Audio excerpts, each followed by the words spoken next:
Pois entón imos dar inicio xa á última sesión deste curso coa conferencia de clausura que leva por título para a transmisión interxeracional do galego.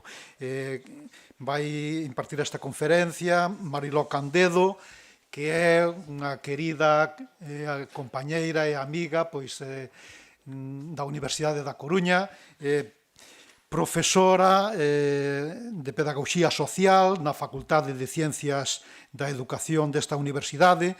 Ela é pedagoga, dime aquí que naceu en Medellín, mas resulta que é tan galega como a ti, a máis como a min. Actualmente tamén é presidenta de Nova Escola Galega, que é un movimento de renovación pedagóxica cunha ampla traxectoria na defensa da escola pública e da galeguización do ensino. Mariló é tamén unha persoa que leva toda a súa vida preocupada pola cuestión lingüística, que ten tido, publicado, participado en múltiplas actividades, actos, iniciativas, sempre en defensa da lingua e do proceso de normalización. Lembro tamén que como autora coordinou últimamente unha publicación en Laio Vento, a educación, dereito ou mercadoría, onde tamén se dá unha visión sobre a educación desde unha perspectiva diferente a do imperio dos mercados que nos queren dar agora.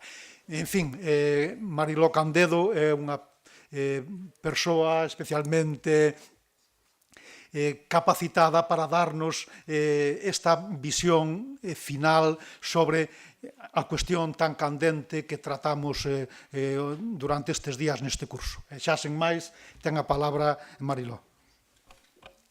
Bueno, pois moi bo día. Sempre hai que agradecerlle aos amigos cando te fan así unha presentación destas características. O que pasa que tamén dá certo pudor porque pode levar as expectativas e eu síntome aprendendo constantemente e creo que a clausura é un punto seguido, sen máis.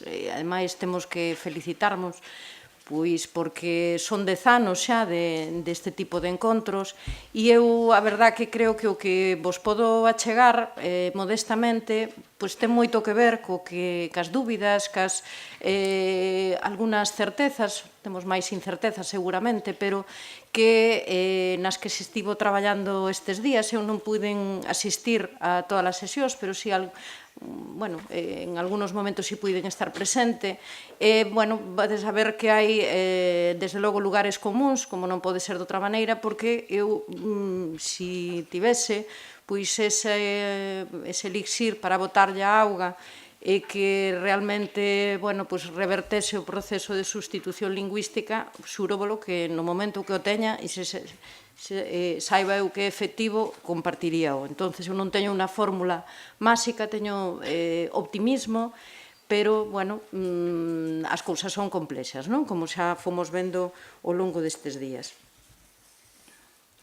Ben, eu pensaba abordar a charla en torno a 4 aspectos. Primeiro, un contexto, datos e perspectivas de análise, independentemente de que xa se tocaron outro día algúns datos concretos sobre como, cando, desa fractura lingüística.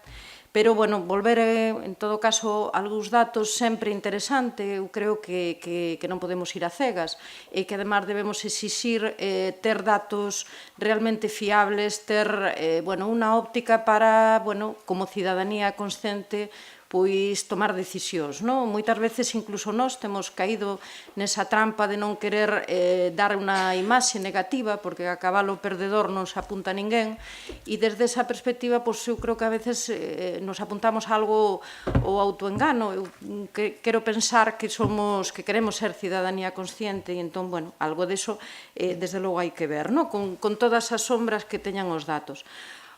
Logo entrarei un chisco no camiño da normalización lingüística, no que ten que ver co ensino, porque o sistema educativo, o mundo da escola, é un eixe central tamén para o tema que nos ocupa e, además, saiu reiteradamente nestes días. E logo, cara onde, renovación do discurso e das accións, Saíron moitas formulacións xa, eu creo que estamos, bueno, bastante en converxencia, quero pensalo así, e se non o estamos, pois, temos desde logo a oportunidade de comentalo.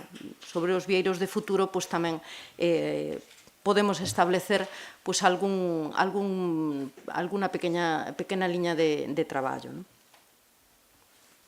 Ben, sobre o contexto, xa quedou claro estes días, e ben o sabemos de tempo atrás, o acelerado proceso de sustitución lingüística do galego polo castelán, a enorme perda de falantes progresiva, a ruptura na transmisión interxeracional do idioma, e outro tema do que falamos moitas veces é a aparente conformidade da sociedade galega diante destes problemas.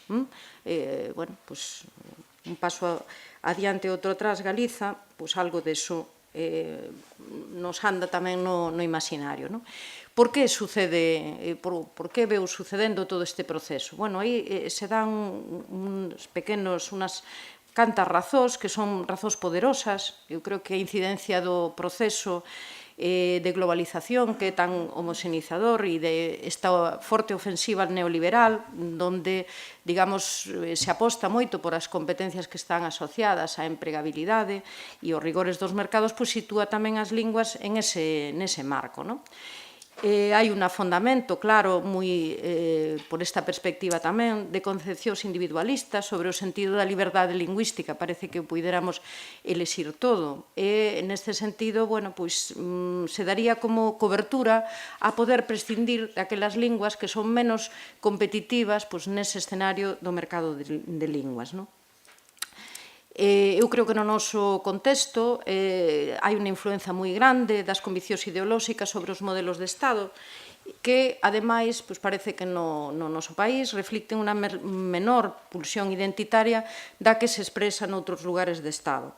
E, finalmente, esta cuestión que reiteradamente sacamos a colación da previdencia dos prejuicios sobre o galego asentados nun imaginario negativo da lingua e dos seus falantes. Ben, xa falamos tamén estes días de que hai distintos tipos de estudos.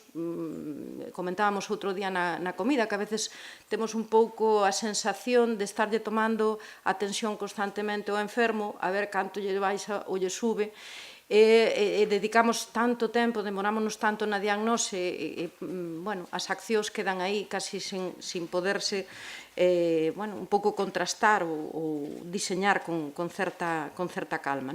Ben, tamén creo que quedou claro que os estudos cuantitativos tenden a amosar unha realidade algo máis positiva por aquilo da resposta políticamente correcta, e que nos estudos cualitativos se reflicte a persistencia dese imaginario negativo sobre o idioma na sociedade, no que se ve que se manteñen vellos presuizos e emerxen outros novos, e tamén destacan a certa resistencia á acción normalizadora. Eu vou citar tres dos estudos dos que aquí tamén se falou Tina na súa intervención, o de Ana Iglesias Álvarez, Falar galego non veo por qué. Sabedes que este estudo se publicou a primeira edición no 2002, pretendía dar voz a esa maioría silenciosa que tan rendible políticamente a veces.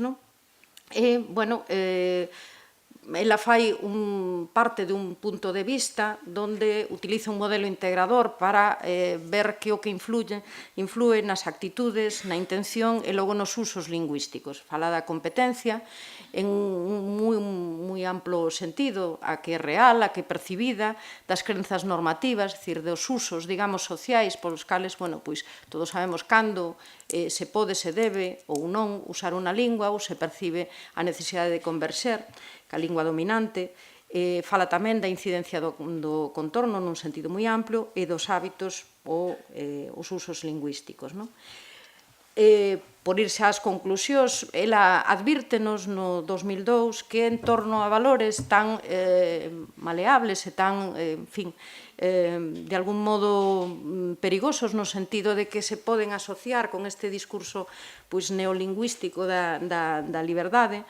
En torno a esos valores de igualdade, respeto e liberdade se desenvolveu o discurso ideolóxico da imposición que o que pretendía fundamentalmente era deslegitimar medidas que podían dotar de capacidade discriminante as linguas propias, non tanto por as medidas que se tomaban aquí, sino posiblemente por as que se estaban tomando en outros territorios que donde sí que había, bueno, pues desde logo unha política lingüística máis rigurosa, máis, bueno, con unha aposta desde logo máis profunda, non? Fala tamén, eu creo que isto ten interés, da influenza tan poderosa de unha política ambigua, eran os tempos da longa política dos gobernos Fraga, que ao final o que consigue crear actitudes pouco favorables cara a aplicación de medidas decisivas e rigurosas, porque non dá tampouco seguridade casi en ningún aspecto. É dicir, as políticas mornas ao final, bueno, pues tenden a reproducir o que xa había, non? Ben, analiza tamén o papel da escola nas zonas urbanas e, bueno, pues, dado o desenvolvemento lingüístico no marco escolar nese momento, pues, o califica de insuficiente completamente para reverter o proceso de sustitución lingüística, porque non se asemella para nada, salvo casos moi concretos, específicos, ao modelo de inversión. Ao final, esa escola non otorga competencias suficientes e o que leva a que o alumnado sinta que non ten apoio ou non ter apoio social para desenvolver a lingua, pois lle reclama máis esforzo do que realmente lle está aportando, non?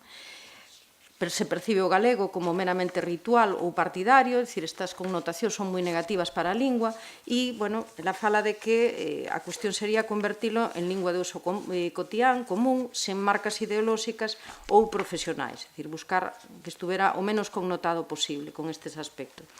Fala tamén do afastamento no rural, da norma estándar, desa dificultade, desa distancia, e fala de que non se confía na política lingüística porque os galegofalantes do rural entenden que chega, eles o mantiveron hasta ese momento, pois o van a seguir mantendo. Eso que fai é que incluso entendan, bueno, pois comprendan as políticas de baixa intensidade e non fagan unha reivindicación sobre delas, non? Ela aprecia, e en outros estudos tamén se ve que hai unha certa confrontación entre os galegofalantes e os neofalantes, bueno, máis cerca da norma estándar, outros, bueno, con outro tipo de galego, desde logo máis firme, pero que tamén, bueno, parece limitado para determinado tipo de usos, non? Os neofalantes mostran maior dependencia ou delegación na responsabilidade da administración frente a propia vontade, non? E, bueno, ela o que advirte tamén é que nese momento hai evidencias de que se estancou, é dicir, o proceso normalizador, empezou ca lei de normalización lingüística e un pouco, empezou antes según que ámbitos e por parte de quen, pero digamos que hai como unha fase de estancamento donde, ademais, bueno, pues hai outros retos procedentes desta idea de mundo globalizado que, en fin, que é necesario ter conta. Bueno, outro estudo, Tina outro día nos contou moito del, pero eu quero volver a él, un estudo que se publicou o ano pasado, se non lembro mal, do estigma a estima, e as calas que ela fixo entre os adolescentes son de varios momentos, non? Bueno, ela nos falounos dos marcos desde os que observa ese imaginario, falou das representacións lingüísticas que conforman o imaginario social do galego, como eso repercute nas actitudes dos falantes cara a súa lingua, con estes cuestións de consecuencias da inseguridade, amabilidade e deslealdade respecto do seu idioma, e como eso tamén configura usos lingüísticos que fai que cambien para a lingua dominante e que incluso se podan perder, non? Ben, ela falounos de que é necesario para fornecer a autoestima dos galegofalantes e activar sentimentos de lealdade cara ao galego.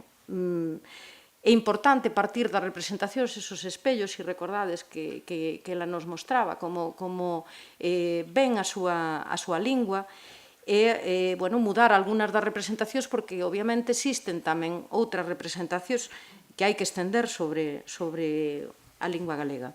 Ben, dá algunhas pistas, dá moitas pistas, realmente. Eu non podo recollelas todas, porque tampouco son a súa axente comercial aquí na mesa, pero dá moitas sobre o ensino. Sí que creo que un mundo de esperanza o que la chega aí, porque, bueno, o decreto é o decreto, pero hai fracturas en todas as normas e en todas as situacións. É posible facer cousas, como outro día tamén quedou de manifesto na mesa cas profesoras de infantil, non?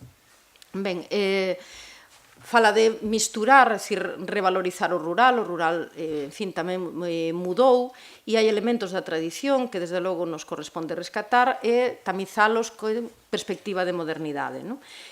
Fala tamén de empoderalos nas súas capacidades como falantes nativos do galego e darlles, bueno, pois tamén elementos de seguridade para manexearse cara ao estándar. O estándar existe en todas as linguas, non existe só na galega e non ten por que ser unha trasedia, é dicir, simplemente, bueno, pois ten algunhas dificultades que, desde logo, si se poden traballar, non? Así, ela, no libro, dá tamén algunhas estrategias para que afronten, para que podan enfrontar as persoas galegofalantes dunha lingua que se sabe minorizada e sobre a que non se sinten seguros, como afrontar esa converxencia co castelán en distintas situacións. Eu creo que esta tamén é un dos aspectos máis interesantes deste estudo, non?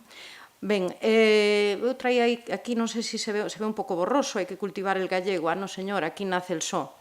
Ben, pois, sí, pero tamén ela venos decir, como tamén o decía Ana Iglesias, que por si só, non hai tampouco esa convicción tan afianzada de que poda ser unha lingua suficientemente sustentada na autoestima dos falantes para que non se xa preciso facer accións normalizadoras. De feito, foi ese cadro gran olvidado porque, se trataba de seducir novos falantes e se cadra, as accións normalizadoras aí estiveron menos pendentes, non?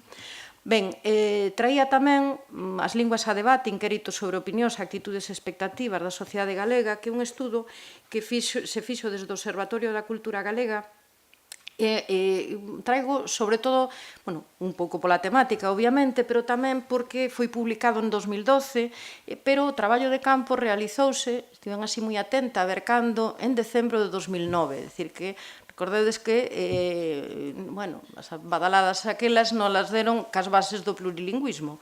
En decembro de 2009, para empezar o ano 2010, con todo aquel asunto anterior á publicación dos distintos borradores que houve sobre o decreto. E, o que nos dá son unha serie de pistas, é un estudo cuantitativo, por iso veredes que tamén volve a darse o caso de que hai posicións moi positivas, incluso sorprendentemente respecto de algunhas cousas, porque unas cruzadas con outras, aparte de sorprender, eu creo que poden parecer, para min, desde logo, serían contradictorias, pero si queremos velo, e eu creo que admite unha visión positiva, pois si que dá a sensación de que hai elementos nos que se pode intervir para mudar algunhas visións.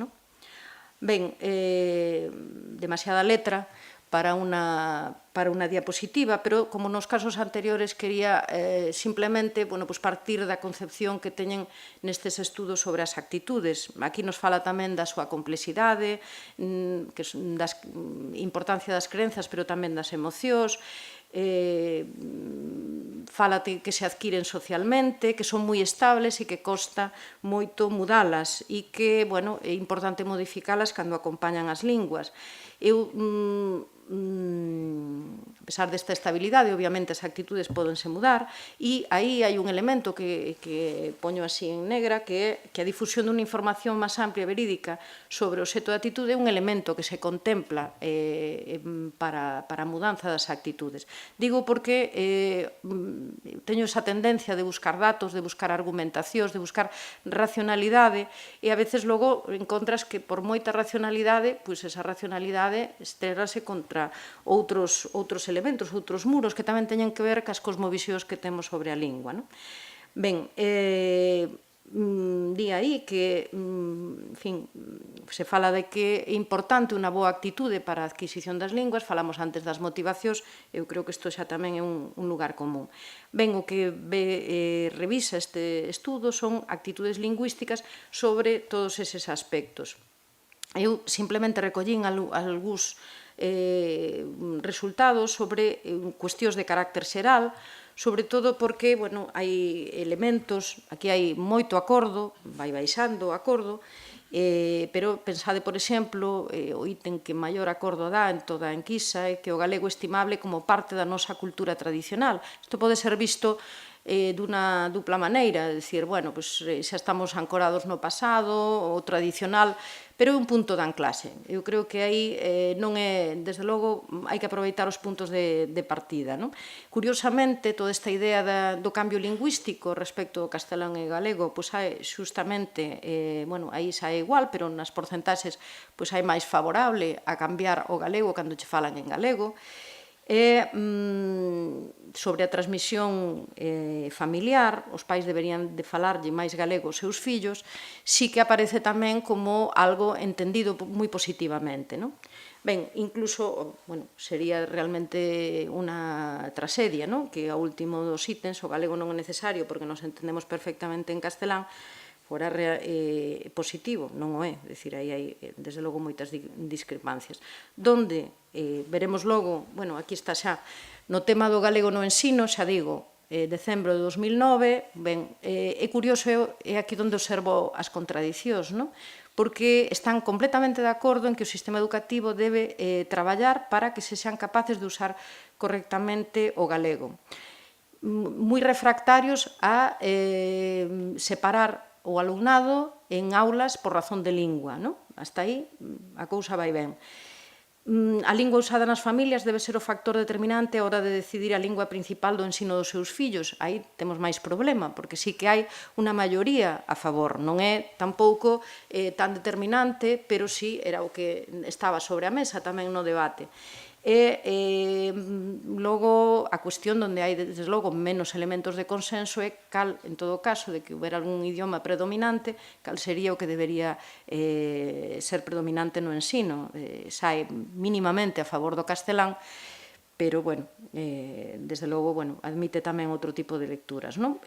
Desbotado tamén o extremo de que é malo porque influe na aprendizaxe. En casi todos estes elementos, a cidade da Coruña destaca por ter valores sempre algo máis negativos ou positivos, dependendo da situación, pero sempre, bueno, negacionista respecto do tema do galego.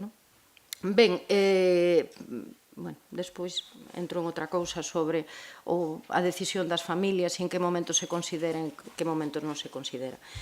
Ben, a valoración das actitudes sobre a lingua galega en outros ámbitos, vedes que nos medios de comunicación, prensa, radio e televisión, aparece aí como máis demandada, dentro de que, bueno, aquí hasta 5, nos casos anteriores era hasta 7, bueno, hai aí tamén, como xa saiu aquí, en recursos para traballar en galego, literatura, música, videoxogos, no ámbito sanitario, en fin, incluso, bueno, donde baixa algo máis, é no ámbito máis privado das celebracións religiosas ou en aquelo que, bueno, se entende posiblemente que son ámbitos máis, se entende por quen contesta así, máis alonxados da normalización do idioma.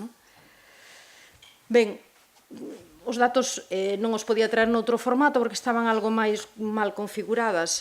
Eu creo que había unha rata na publicación, entón trasladeino a este formato.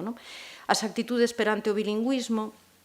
Fixadevos, claro, o bilingüismo é outro dos termos que tamén agora tantos apelativos se lle puseron que xa non sabe é dicir, un termo demasiado manoseado, posiblemente, non como outros moitos, que unha apropiación en determinados sentidos. Pero non deixa de ser curioso que hai, se entendemos aquí a poboación galega que realmente bilingüe son os galegofalantes, os castelánfalantes é imposible, se o entendemos desde aí, sería desde logo unha valoración moi favorable diante do bilingüismo, non? É dicir, sí que hai un rescate da lingua da súa preferencia, pero, bueno, no ámbito do uso privado, pero sí que se reclama unha formación para poder desenvolver un compromiso da sociedade e do sistema educativo. Hasta aí podemos entender que hai tamén, bueno, pues, elementos positivos. Este cadro fala da responsabilidade de cara a favorecer o aumento da presencia do galego na vida pública e vedes que aí, bueno, está a Xunta de Galicia como primeira responsable, que se lle otorga máis valor á administración, logo, perdón, que logo están as familias, e logo o sistema educativo, e despois os medios de comunicación. Pero, bueno, é un pouco, sí se lle otorga un valor á escola, importantísimo, bueno, pues, como motor para esa presencia do galego na vida pública, non? Tamén a transmisión familiar. Ben, esta outra vai nos disgustar un pouco, pero era previsible tamén, se cadra, non? Porque, bueno, as eleccións tamén cambiaron o sentido de moitas cousas, as eleccións de 2009, non?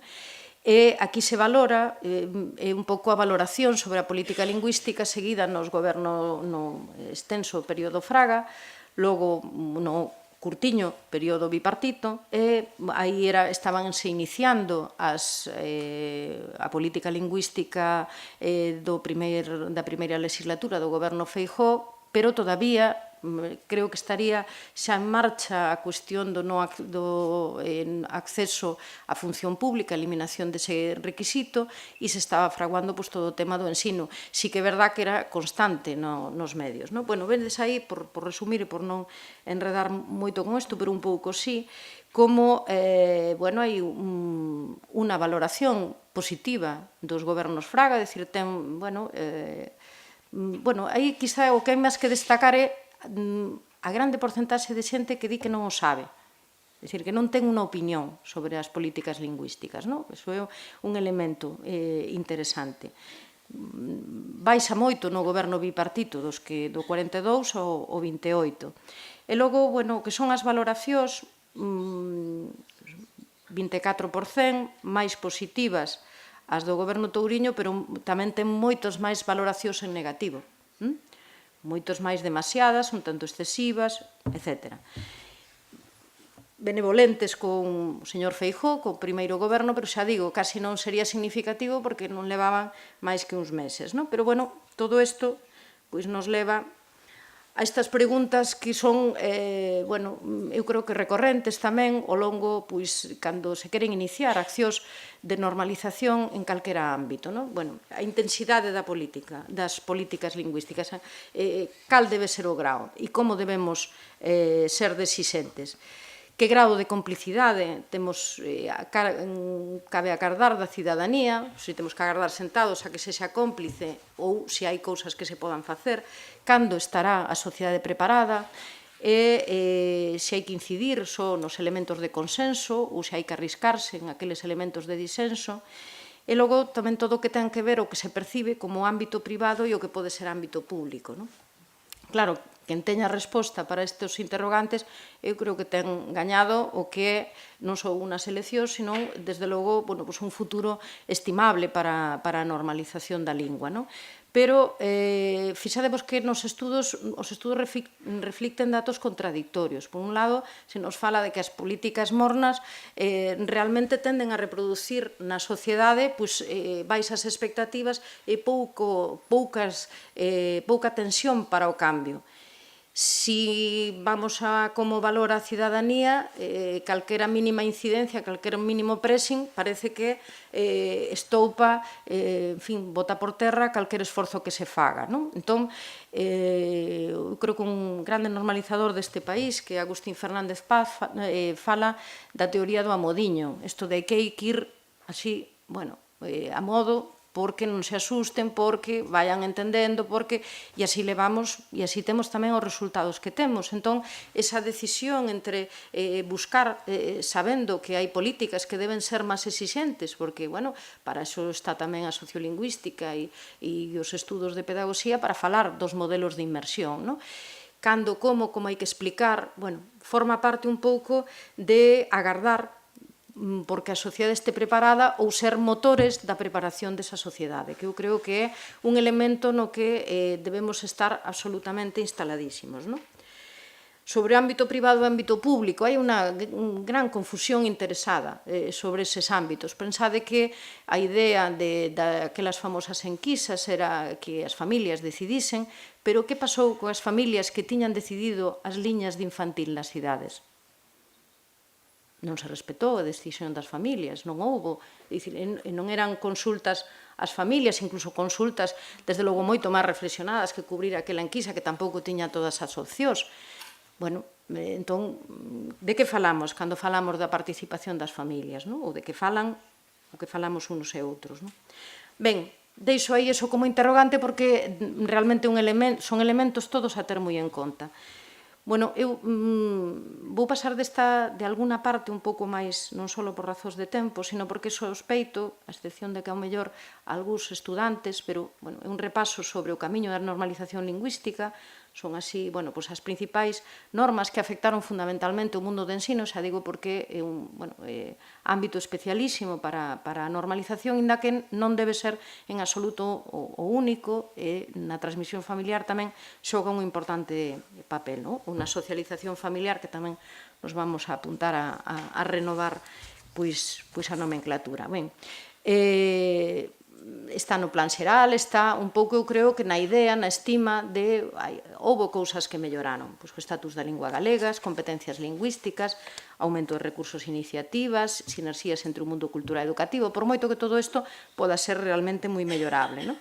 E percepción da cultura galega como motor económico, non? É ser, cuestión, non temos que botar moitas man da utilidade como criterio, pero tampouco hai que desbotalo. Eu creo que está aí e hai estudos que demostran outra cousa é a situación na que agora mesmo está todo o ámbito cultural e as políticas e o contexto actual, non?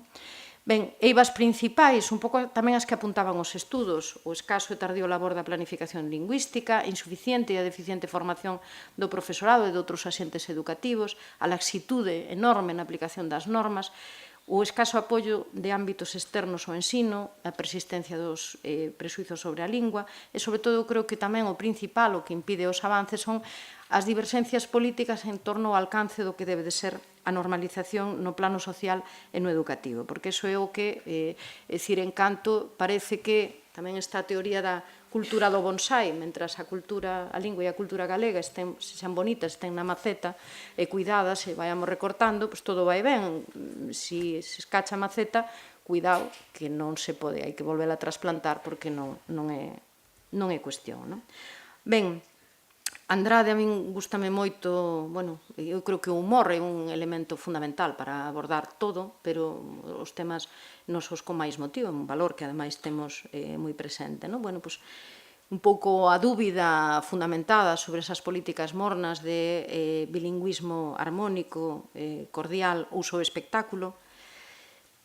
Esta outra de Dávila, do Bichero, sobre a impostura do discurso da imposición, con os datos que sempre proporciona o Carabouxo, que eran, efectivamente, máis que sabidos en unha sociedade que, sin embargo, abrazou ese discurso sen demasiado problema.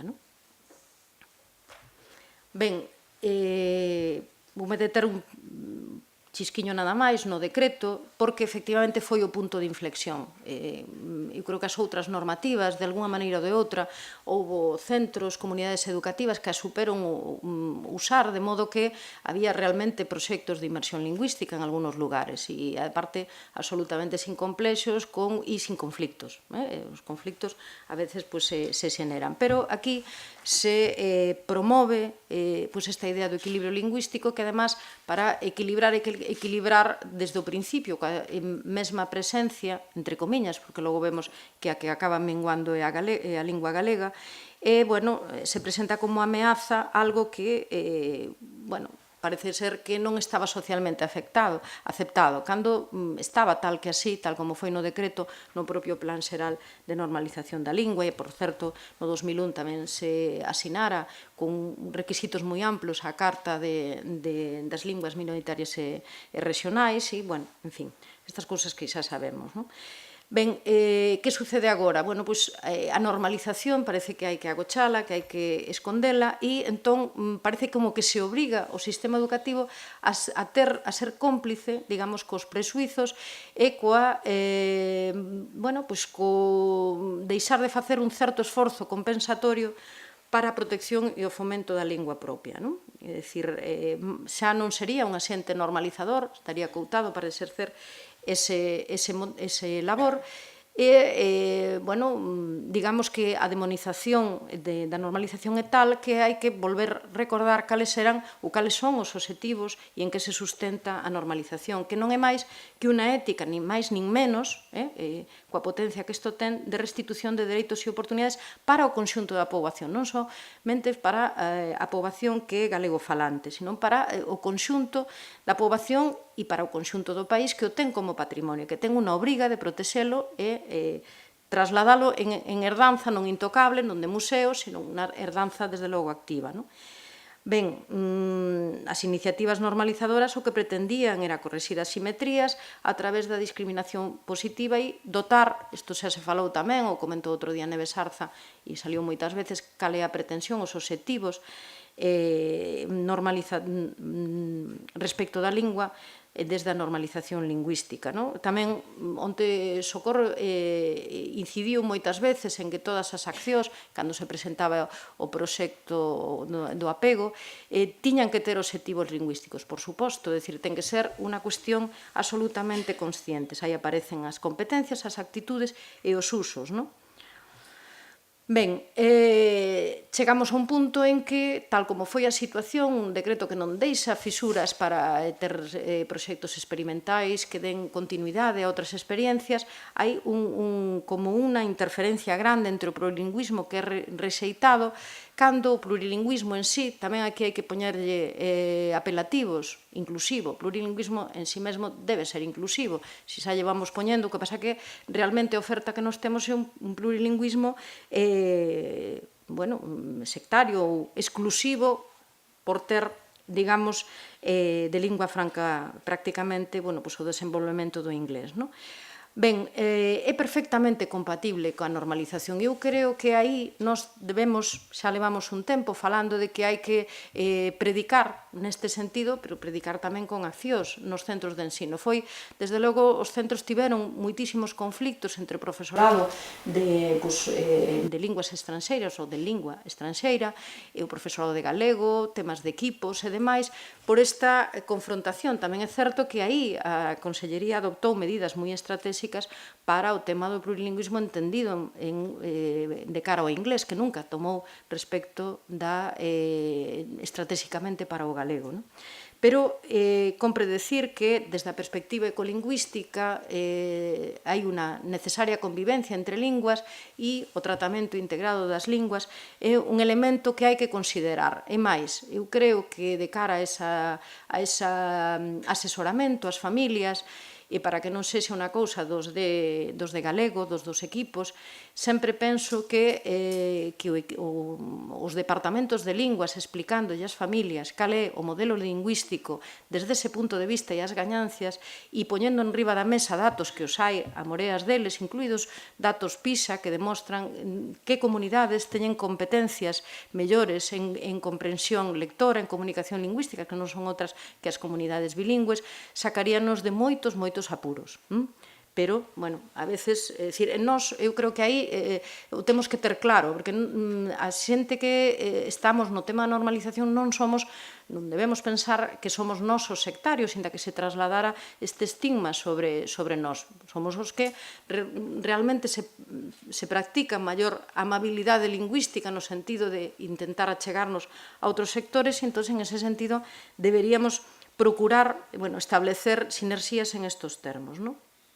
Ben, aí están as interferencias. É certo que o plurilingüismo entendido como un tema de prestixio a través do inglés e que, ademais, estivo e sigue estando ao servizo da manipulación política. Non é estrano que en distintas zonas do Estado o modelo patentado inicialmente aquí, e que, ademais, se oculten, se agochen outros temas que, bueno, veñen a decir que non se cumplen, desde logo, elementos, outros obxectivos do sistema, precisamente porque tanto as seccións bilingües como os centros plurilingües responden a veces a elementos, bueno, pues de certo elitismo, ¿no?, para a segregación. Ben, este tamén un pouco a conclusión dese currículum oculto ou explícito entre as linguas a que poden chegar a veces, bueno, pues os rapaces. Que mingua o galego e, bueno, sae gañando o castelán ou o inglés. Nos deberíamos de intentar mudar esa situación, pero tamén esta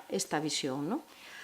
Ben, un par de viñetas sobre a utilización política que é moita e incide demasiado, porque os argumentos sociopedagóxicos ou sociolingüísticos e pedagóxicos son menos escoitados. Manel Fondevila sabe do que fala, e, bueno, e aquí, bueno, o tema da inmersión lingüística, que como modelo educativo foi demonizado, pois queda aí a claro. Educador lingüista, no siento, non se está na lista para entrar no debate. O debate se produce en outra esfera, en outros termos, e é difícil revertelo.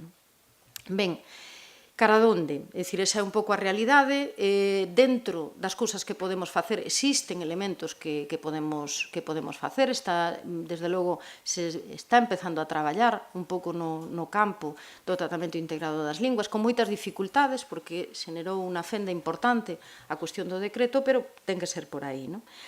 Ben, xa se falou varias veces, e eu creo que o compartimos, un discurso máis propositivo e menos defensivo, esta cuestión dos discursos proactivos. Propoñámonos, non vayamos sempre ao rente de, é dicir, un pouco veo o ataque, fomos hacia atrás, respondimos hacia adiante, pero sempre un pouco a defensiva, e ao final o foco queda nos argumentos de quen inicia o discurso. É dicir, bueno, pois mudemos un pouco esa lógica que é un pouco perversa, non? E eu creo que ainda que poda parecer un lugar común ou doado, desde logo por escrito, o papel tremado que lle pose, sí que é doado, a lingua galega como territorio de oportunidades para a recuperación do patrimonio tradicional e da creación de modernidade. Eu creo que aí hai elementos moi positivos. Veíamos que se apreciaba o tema como patrimonio tradicional e ao mesmo tempo hai algunos elementos, logo veremos, que nos están axudando no campo da modernidade, que ainda que non teña que ir sempre asociado ás novas tecnoloxías, á revolución tecnolóxica, desde logo nos mozos, na xuventude, fai isto realmente moito avío. Ben, a terceira cuestión, que tamén saiu aquí por parte de Tina outro día, tamén Neves o sacou, é dicir, o compromiso de afastar o discurso da lingua das políticas partidarias, buscando elementos transversais de cohesión social que estean sustentados no tempo e que fornezan autoestima colectiva. É dicir, esa era a idea do Plan Xeral. Desde logo, se descabalgou desa idea, quen se descabalgou, eso non vamos a dicir outra cousa, e cando eu poño aí o de afastar o discurso da lingua das políticas partidarias, en absoluto quero indicar que non sexa lexítimo que as organizacións políticas traballen, discrepen e lexítimamente haxa debate sobre a lingua, pero sí que creo que hai que procurar estender o foco e que non lleven ben a lingua asociala a formulacións únicas, primeiro porque non é certo, pese a que, ao mellor, algúns falantes permanecen agochados precisamente por esa cuestión da asociación dese estigma partidario, e segundo porque necesitamos xustamente sumar persoas de distinta adscripción política. De feito, no estudo que víamos antes, nas valoracións, no estudo do observatorio, se fala de tres elementos, se fala da ideoloxía como un elemento que influe moito, se fala tamén da identidade, logo se fala de elementos de carácter socioeconómico, tamén está o xénero, todas estas variables que foron saindo. Dentro da cuestión da identidade, a identidade é unha cuestión, é un elemento que se pode vivir de moi diversas maneiras. Eu está na rede dun gran dinamizador como é Sechusende, pois está en relación con o foro social de Ferrolterra. E el falaba, bueno, pois, da sorpresa que foi o movimento 15M e que, digamos, con total naturalidade se expresasen en castelán. Entón foi un shock e pois, había xente que decía non imos ir porque son españolistas. Non? Entón, el falaba de que non eran españolistas, senón que eran aquelas cifras de sustitución lingüística que retrataba o mapa de 2000, o último mapa sociolingüístico, 2004. Sí. Decía, se lle puseron cara a esas cifras e o facían sin complexo ningún. Bueno, pois, el meteuse en toda a dinámica, traballou con eles, conseguiu que fora tamén central, nun movimento que está contra das injustizas, que fora tamén central o tema das linguas, pero sin esta cuestión de, bueno, vamos a lanzarte a contraetiqueta e vamos a xa considerar que non ten moito que dicir neste debate, porque temos nós todo xa, digamos, o carimbo da identidade. Entón, bueno, gustoume moito, creo que é un elemento tamén a considerar, sobre todo porque a reacción ante as políticas de normalización ven tamén cando se entende que se meten no privado, e agora o privado está sobredimensionado. Isto é difícil que nos podamos traballar contra diso. Hai que ter un certo cuidado en entender por que hai unha sobredimensión. Ben, o que é verdade é que nós non podemos admitir que a perda de falantes sexa asumida como unha cuestión de resignación ou como resultado dun proceso natural. Se extinguiron os dinosaurios, pois agora van as linguas e lles toca a estas. É dicir, non. Eu creo que aí, o elemento xa se falaron aquí, desde o ecolingüismo, é dicir, nun ecosistema é tan importante o elefante como a erva que comen. Entón, vamos a intentar buscar esas interdependencias e tamén sentirnos parte, é dicir, responsables nesa transmisión para que non sexa minguada dese patrimonio cultural herdado. Sobre todo, por respetos de atrás e por pudor aos que podan vir, porque nós non temos dereito a que non exista esa transmisión, socialización actualizada do patrimonio cultural. Bueno, obviamente, se estiveramos orgullosos da nosa lingua, teríamos unha pulsión maior, esa motivación que agora botábamos en falta sempre nos debates. Pero, como cando se fala do fracaso escolar e a motivación, eu sempre digo, pois de casa a veces non veñen motivados e non sabemos onde se compra a motivación. Pero sí deberíamos ir vendo como nos empoderamos dese orgullo os galegofalantes e os que somos. Eu ainda me sinto, xa advertiu eu que procedo de Medellín, ainda que de pais galegos, pero non, desde logo non miña nai galegofalantes. Meu pai falaba cos seus pais en galego, nunca con nós, pero si o veíamos como unha lingua ambiental dos avós paternos. É dicir que os meus fillos realmente, porque non coñeceron a meu pai, non tiveron ningún avó que lles falara, que tivera como lingua inicial e tiveron bisaboa o galego. É dicir que hai situacións que cambian. Eu cheguei por convencemento, cheguei no momento a universidade, ese tramo 16-25 anos, fai moito. Outro día escribía, creo que era Francisco Castro, a importancia da universidade, e por mal que o fagamos, que tamén hai cifras que nos desquician moito, pero sí fai, dicir, se chega por convicción, a pesar de que, e se mantén cas dificultades que iso ten, porque algúns, por algúns rasgos galegos poden ser, digamos, mal entendidos, pero outros, posiblemente por elementos de fonética, que eu creo que nin con cirusía vamos a dar mellorado moito, ou por outros motivos tamén nos costa a veces entrar en... Goretti sempre rifaba comigo cando eu decía que era galego falante, pero vamos a ver, se desde a universidade levas 30 e pico anos, pero a seguranza vaise adquirindo tamén un pouco en determinados contextos. Eu vivo na Coruña, traballamos na UDC moito, pero, en fin, son elementos. E, sin embargo, os meus fillos van entrando en algúns elementos. É dicir, non tiñan nada a favor.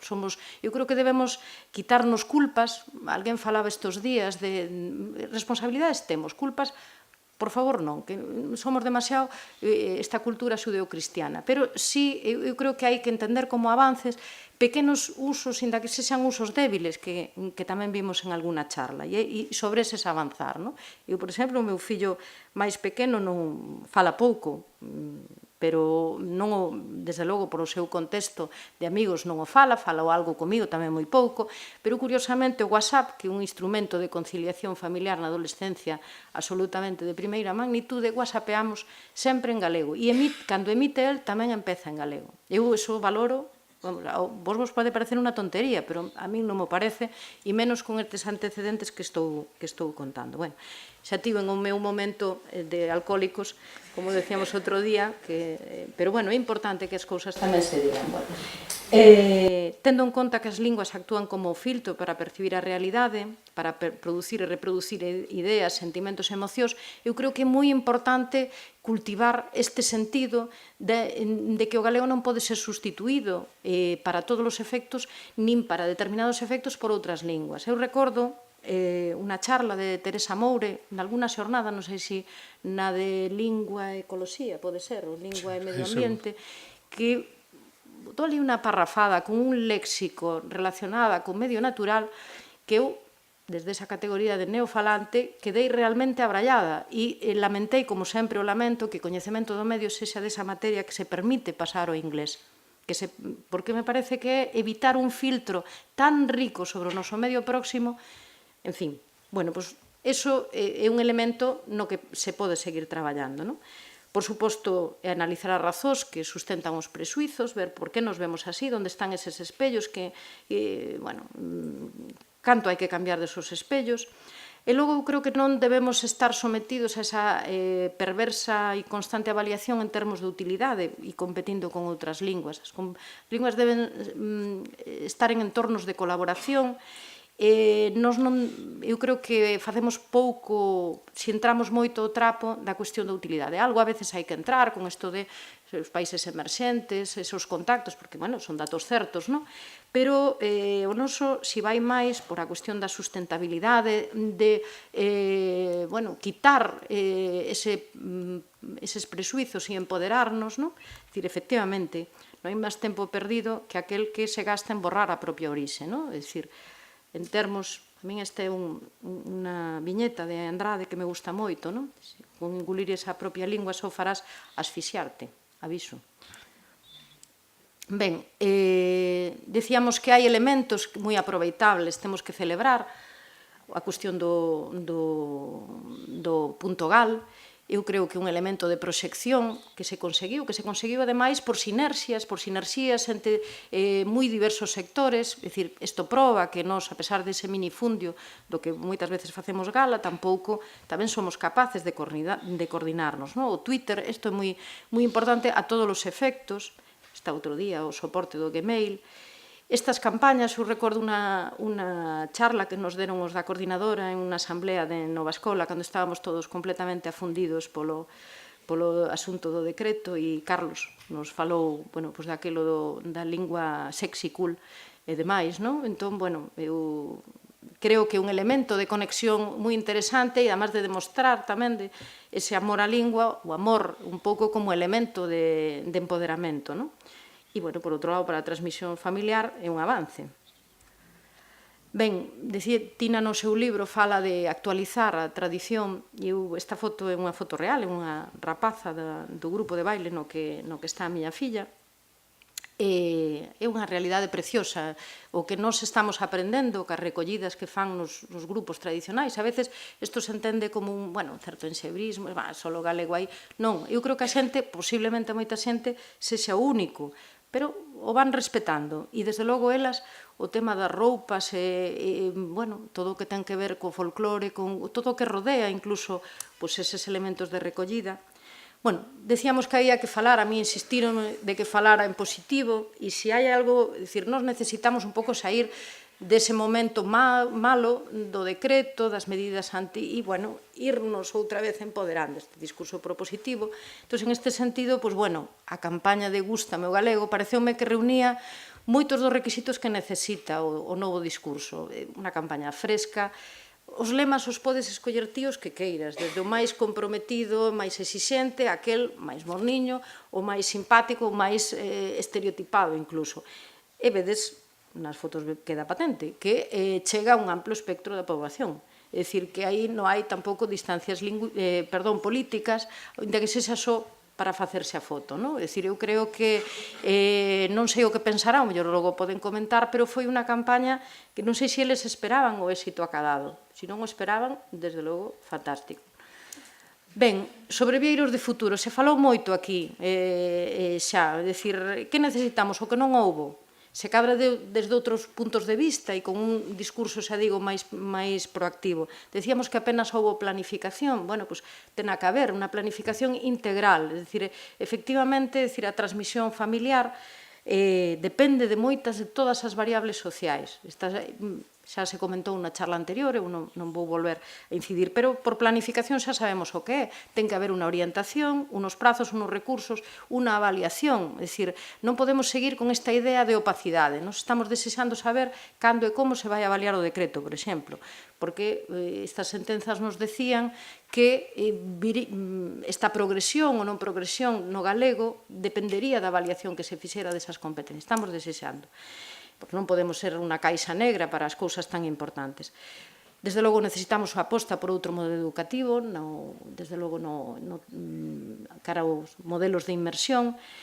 Necesitamos as sinerxías, onte xa se falou tamén no modelo que, na proposta que presentaron desde os servizos de normalización dos concellos, cidadanía, administración, entidades, todo ese cosmos, esa sociedade educativa, está aí e eu creo que hai sensibilidade que hai que explorar. É dicir, non son novas receitas, pero sí que compre afondalas se cadra con outro entusiasmo, con outro optimismo, con algúns outros guiños. Asegurar o idioma nos galegofalantes e promover estrategias para o cambio de lingua nos castelofalantes. Xa falamos de que hai ese perigo de fenda por estas dúas razóns e compre aí estar como moi atentos. Facilitar recursos, formar e asesorar a profesionais e familias. Volvo a recordar o que onte se decía dos obxectivos lingüísticos. Desde logo, podería haber máis recursos, pero tampouco podemos decir que non nos haxa. É dicir, por exemplo,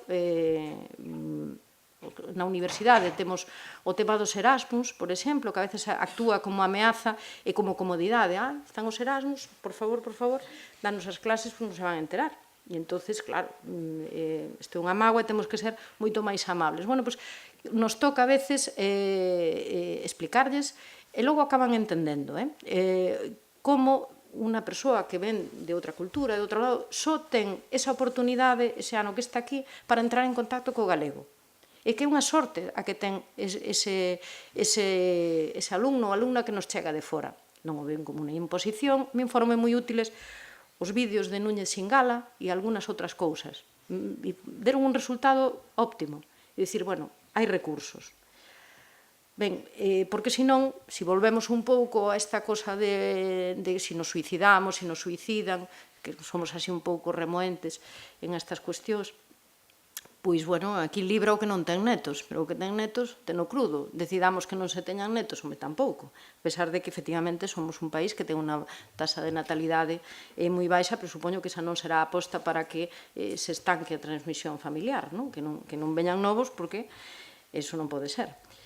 Ben, se dixo aquí que se dependía, que fundamentalmente o dixo o profesor Montoya, cando alguén lle preguntou como reverter o proceso, dixo, as redes nas escolas de inmersión. Claro, disculpade que está así, sin a fonte o inquérito que fixo, o estudo que fixo a Mesa o ano pasado xa, sobre os cambios e como afectaron a infantil. Claro, se nos agardamos por iso, isto é terrible. É dicir, sí que é verdad que eu tamén considero que toda a rede que rodea as escolas de inmersión é un lugar fantástico e natural, pero hai que buscar tamén outros elementos.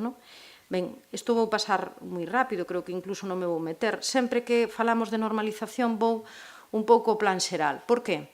Non é que a min, é dicir, sí me parece que é un documento que hai que consultar, sobre todo porque foi o último momento de consenso. Entón, se se pode volver aí e tirar algo de aí, pois sempre interesante, por si en algún momento alguén recapacita, se ten ocasión, e benvido sexa. Hai algunhas ideas, collín algúns elementos da transmisión familiar, pero son as que xa Falamos tamén aquí, é curioso, falábase aí de cambiar o horario de preescolar na casa. Cambiouse o horario e o calendario cambiouse todo, non existe preescolar na casa. Pero están rearxindo, hai outra proposta, non? É dicir, era un modelo de parentalidade positivo. Xa digo, hai outra proposta en riba da mesa. É dicir, iso significa que en fin, que se pode rearxir de situacións. O plan faltalle o que a moitos plans, non? É dicir, prazos, concrecións, quen se leva a carpeta para facelo, bueno, moitos elementos, pero, e sobre todo pensar que non solamente esa área 3 ou este grupo de medidas para a socialización familiar, se necesita todo o plano, en todos, é moi difícil cando entran co tema de utilidade, se non hai medidas no plano económico, pois ter alguna imaxe que trasladar, non? E sí que hai imaxes que trasladar, non? Non veredes nada, eu sinto, pero bueno, o plan xeral está a disposición de todo o mundo. Ben, palabras para a lingua, en fin, revisei todo o que se fai desde os equipos, a atalaya da coordinadora. Fixadevos que incluso eu creo que xa, inda que non vayamos falando entre nós, hai quen vai facendo tamén ese camiño, non? Onte a mamá que tivo que buscarse tanto a vida para que estaba en Raiola, falou, ela fixo xa, ese grupo fixo o seu percorrido, eran o gueto e son a atalaya, pasaron de ser tal a estar por riba, a ter altura de miras. Cuidado, cambia moito o conto, non? Bueno, pois eu creo que estas accións de posibilitar usar a lingua, ver todo o que nos perdemos en ese filtro lingüístico que non usamos porque non nos sentimos competentes, por desidias, porque estamos de vacacións un rato, porque non é convinte. Bueno, queda aí un pouco. E, bueno, este é algo que saiu na prensa, creo que alguén de Bueu, que aparece de vez en cando, e fai unhas pintadas, está moi enamorado ou está moi enamorado da lingua, ou ambas, tal parece que dúas cousas, non? Bueno, pois son elementos que eu creo que un pouco, en fin, usos os que hai que ir, agora que nos detellen por todo, igual por facer este tipo de pintadas, pero, bueno, quero decir que son elementos motivadores. Estamos buscando ese orgullo, estamos buscando esa motivación. Hai moitos elementos si buscamos o chip e si deixamos un pouco, pois, eso, a cuestión esta de autoflaselarnos un tempo xa na casa, porque non, eu creo que esa época xa un pouco pasou. Tirar a toalla na praia, en todo caso, ou xa hai alguén que recolla. Eu creo que iso non o podemos facer.